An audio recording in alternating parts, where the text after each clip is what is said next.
Ganga versus मंगा।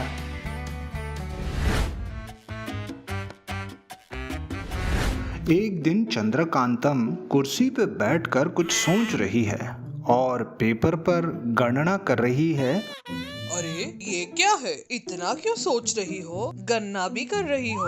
अरे सासू माँ, बात ये है कि मैं जल्द ही बहुत बड़ा बिजनेस करने वाली हूँ। जाहिर है बहुत सारे पैसे कमाऊंगी, तो हर एक साल कुछ न कुछ ट्रिप पे तो जाना ही पड़ेगा ना सासू माँ। इसीलिए उस ट्रिप को कितना खर्चा होगा अभी से गणना कर रही हूँ। अच्छा, खाने के लिए एक भी दाना नहीं है पर मूंछों के लिए संपांगी का तेल चाहिए, ऐसी है तुम्हारी बात। खैर, तुम पैसों के लिए इतनी पागल क्यों हो?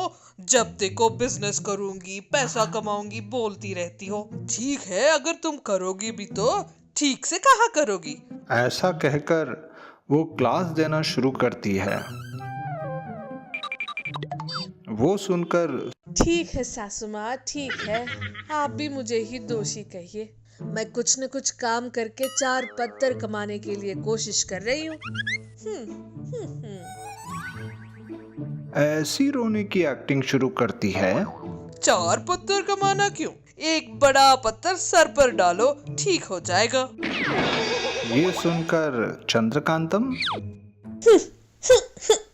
मुझसे कोई प्यार नहीं करता इस घर में, मुझे कोई सपोर्ट भी नहीं करता।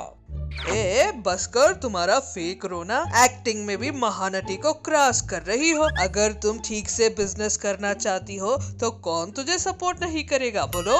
अब बात ऐसी है तो मैं अच्छे से बिजनेस करती हूँ, आप मुझे सपोर्ट करते रहोगे ना?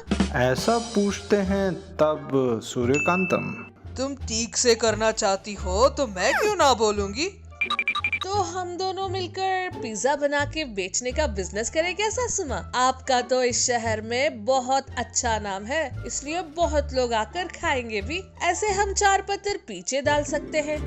ठीक है, करते हैं, पर अब ऐसी ही कुछ गड़बड़ किया तुमने तब होगी तुम्हारी शादी। हाँ ठीक है सासू माँ। ऐसे बोलकर सूर्यकांतम और चंद्रकांतम दोनों मिलकर एक पिज्जा सेंटर खोलते हैं। उसको सूर्यकांतम चंद्रकांतम पिज्जा सेंटर नाम रखते हैं। सूर्यकांतम नाम देखकर उन पर विश्वास रखते हुए बहुत सारे लोग आकर वो पिज्जा खाते हैं। सूर्यकांतम बहुत लाभ न आने पर भी उसे क्वालिटी पिज्जा बनाकर बेचती है। इसलिए चंद्रकांतम बहुत लाभ न आने के कारण सोचकर बहुत दुख होती है। देखो बेटी, मैं मेरी चाची की बेटी की शादी में जा रही हूँ। 1 हफ्ते तक नहीं रहूंगी, तब तक ये पूरा बिजनेस तुम ही संभालोगी। कुछ गड़बड़ मत करना बेटा, ठीक है ना? एक बात याद रखो, अगर हम अच्छी क्वालिटी देंगे तो लोग हमारे बिजनेस को ऊंचा करेंगे, ठीक है ना? ऐसा कहकर वो चली जाती है।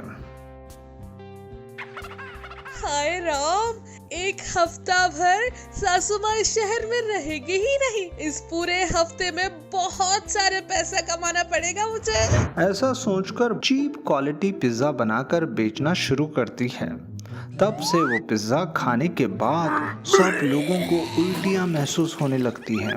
इस तरह लोगों का विश्वास उस पिज्जे से उठ जाता है। अगले दिन एक कस्टमर भी पिज्जा लेने के लिए नहीं आता। चंद्रकांतम दुखी होकर ऐसा सोचने लगती है, ये क्या है? सासू माँ के आने से पहले बहुत सारा पैसा कमाने का सोच लिया था मैंने, पर 1 हफ्ते से एक भी कस्टमर नहीं आया। बहुत बड़ा बुरा काम किया है मैंने।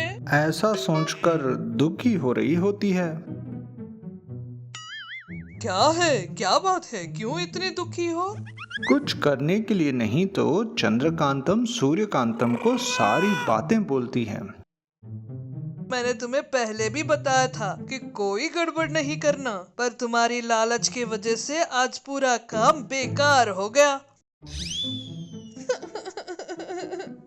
सॉरी सासू माँ, प्लीज सासू माँ, कुछ तो करो। उसे देखकर सूर्यकांतम कुछ करने के लिए नहीं बचा तो अगले दिन से क्वालिटी सामान से पिज्जा बनाना शुरू करती है। उस पिज्जे का स्वाद बहुत ही अच्छा आने लगता है तो सूर्यकांतम उसकी शक्ति से स्वाद सभी के घर के पास रहने वालों को बेचना शुरू करती है। बस सभी लोग फिर से सूर्यकांतम चंद्रकांतम पिज्जा सेंटर पर एक दिन चंद्रकांता घर में टीवी देख रही थी। उसमें दो बिजनेस टाइकून कैसे पैसे कमाए जाएं ये बता रहे थे, जो सुनकर चंद्रकांता खुद में खुद सोचती है, अच्छा, बिना दिमाग वाले लोग अच्छे से ही कमा रहे हैं और बहुत दिमाग होने पर भी मैं बिना कुछ किए घर में बैठी हूँ। भगवान, प्लीज भगवान, कुछ न कुछ करके मुझे पैसे दे दो। इस तरह बिना टैलेंट वाले को इतना सब कुछ दे रहे हो, ऐसे टैलेंटेड मुझे देने के लिए किस लिए सोच रहे हो? कहते हुए खुद में सोच रही थी, तभी फोन में एक मैसेज आता है। तब चंद्रकांता उस मैसेज में ना जाने क्या आया होगा सोचकर ओपन करके पढ़ती है। हाय जी, कंग्रेचुलेशंस, आपको कोका कोला कंपनी से 5 करोड़ की लॉटरी लगी है। मैसेज आता है जो पढ़कर चंद्रकांता शॉक्ड हो जाती है और ऐसा सोचती है, ये कोई सपना है या सच है? मुझे 5 करोड़ की लॉटरी लगी है। सोचकर उस मैसेज को फिर से पढ़ती है। ये सपना है सोचकर खुद को चिमटी काट कर देखती है। तब ऐसा सोचती है, ये सच है। हाँ, इतने दिनों बाद मेरी किस्मत खुल गई, मेरे खेतों में पौधे निकल आए हैं। जय साईं राम, कितना आनंद हो रहा है। सोचते हुए कूद रही थी, इतने में वहाँ सूर्यकांतम पहुँच जाती है और कूदते हुए चंद्रकांता को देखकर ऐसा कहती है, क्यों रे, पागल हो गई हो क्या, ऐसे कूद रही हो? तब चंद्रकांता अपने मन में ऐसा सोचती है, अरे बाप रे, मेरी सासू माँ को इसके बारे में नहीं बताऊंगी। बताया तो फिर से मेहनत किए बिना आई वस्तुएं अच्छी नहीं होती कहकर फिर से क्लास लेगी। लॉटरी कैंसिल भी कर सकती है। उन पैसों के आने तक बिना बताए रहना अच्छा होगा। सोचती है, जो देखकर पूछ रही हूँ ना, जवाब दिए बिना क्या सोच रही हो? क्या बात है? क्या सासू माँ, मैं घर में थोड़ी देर खुशी से डांस नहीं कर सकती क्या? बोलो, जब देखो मुझे कुछ न कुछ कहती हो। वही तो, तुम्हारी खुशी का कारण क्या है पूछ रही हूँ। अब बस करो सासू माँ, बस। सिर्फ 1 महीने में मैं क्या हूँ आपको दिखाऊंगी। चंद्रकांता का टाइम आ गया सासू माँ, टाइम आ गया। कहते हुए वहाँ से चली जाती है, जिस पर सूर्यकांतम खुद से कहती है, क्या हुआ इस लड़की को, आज ऐसे बात कर रही है? कोई ज्योतिष आकर महीने में अमीर बन जाओगी कहा क्या, इसीलिए इतनी खुश है? इस बुद्धू को अभी नहीं पता चलेगा, कोई भी कुछ भी फ्री में नहीं देता। सोचती हुई कोई चारा ना होने पर अपना काम कर रही थी। लॉटरी आने की खुशी में चंद्रकांता चीनी वाली सुजाता को लॉटरी के बारे में बताती है,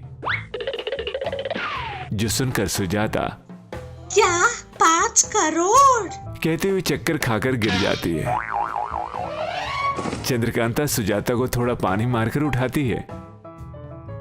उठकर सुजाता चंद्रकांता से ऐसा कहती है, अरे चंदू, तुम्हारी किस्मत खुल गई है, 5 करोड़। अरे तुम बहुत लकी हो चंदू, तुम्हें पैसे मिलने पर मुझे भूल तो नहीं जाओगी? अरे तुम्हें क्यों भूलूंगी, पैसे आने पर हम दोनों मिलकर अच्छा सा बिजनेस स्टार्ट करेंगे, जिसमें तुम मेरी पार्टनर होगी। कहती है, जिस पर सुजाता बहुत खुश होती है। तो फिर देरी किस बात की, चलो जाकर पैसे ले आते हैं। जाकर ला सकते हैं, पर उससे पहले हमें जाकर अकाउंट में 10 लाख रुपए डिपॉजिट करने होंगे। वो किस लिए? वो टैक्स है, वो भरने पर ही हमें 5 करोड़ रुपए देंगे। जब 5 करोड़ आ रहे हैं तो 10 लाख नहीं दे सकते क्या? चलो जाकर उस अकाउंट में पैसे डिपॉजिट करते हैं। डिपॉजिट करने के लिए 10 लाख चाहिए, कहाँ है अपने पास? जिस पर सुजाता को एक आइडिया आता है। तुरंत दोनों अपने गहने सेठ के पास गिरवी रखकर उन पैसों को अकाउंट में डाल देते हैं। थोड़े दिन गुजर जाते हैं। सुजाता चंद्रकांता के पास आती है, आकर कहती है, इतने दिन हो गए, वो पैसे भी नहीं आए। परसों मैसेज आया था, पैसे शिप में आ रहे हैं और 2 दिन में आ जाएंगे। कहती है, जो सुनकर सुजाता बहुत खुश होती है। कितनी अच्छी खबर बताई तुमने। तुम्हारे घर में चीनी है क्या? तुम्हारा मुंह मीठा करती हूँ। अरे हमेशा चीप चीनी से मीठा करोगी, बाहर जाकर अच्छी सी मिठाई खाते हैं। सोचकर दोनों बाहर जाते हैं। बाहर जाते समय एक कार शोरूम देखते हैं। देखकर, पैसे आने वाले हैं ना, अभी जाकर कार बुक कर लेते हैं, चलो। बोलकर सुजाता को कार शोरूम में लेकर जाती है। उधर चंद्रकांता सेल्समैन को हाई रेंज मॉडल कार दिखाने को कहती है, जिस पर सेल्समैन तुम खरीदने वाले चेहरे हो क्या कहकर देखता है, जो देखकर चंद्रकांता को गुस्सा आ जाता है और वो तुरंत फोन निकालकर आई